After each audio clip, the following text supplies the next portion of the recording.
mga boss, so may gigawan tayo ditong ECU ng Hyundai Accent. So,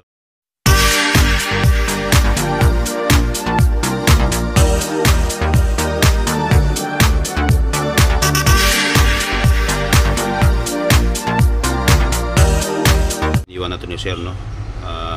Ito yung number niya.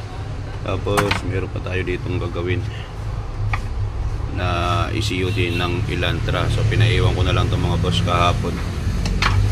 At meron pang bagong dating na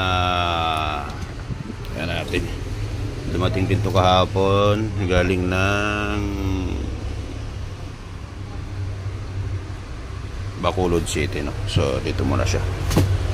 So ito muna mga boss kay sir para magamit na yung unit niya, no?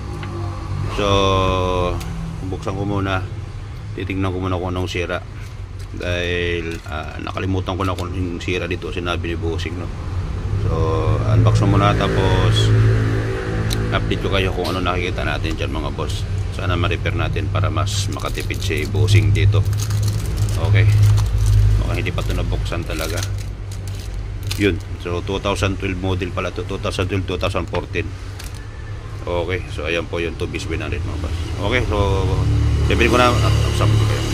Yun, so nabaklas ng mga boss yung computer box ni Bossing at nakita natin na may sunog. Ayun, no? Yung itim na yun, sunog yan. Tapos ayan sa likuran, sunog din siya mga boss, no? So repairing muna, tapos update ko kayo pag natapos natin repairin. Update mga boss, nirepair natin na ECU, no? So ayan na siya. So titesting natin dito. Ayan, so sisalang natin dito, ititesting natin mga boss. Ito siya. Ito yung mabasa natin dito. Yun, so nabasa natin sa mga boss 2012 model. Ayan, no? 1.4 Accent RB. So i-next natin, quick test tayo mga boss, kasi titingnan natin kung nababasa na yung mga sensor na nandun sa makina, no? So ayan, so ito siya, dito natin tinitest, tapos dyan. Okay, so ayan mga boss, ito na yung mga sensor na nawala doon, no?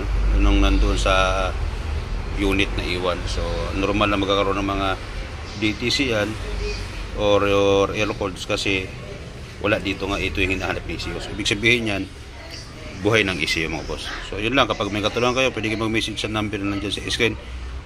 Pwede kayo mag-message sa Facebook page para natin mga boss. Pwede kayo tumawag sa number na nandiyan sa screen. Yun lang, thank you.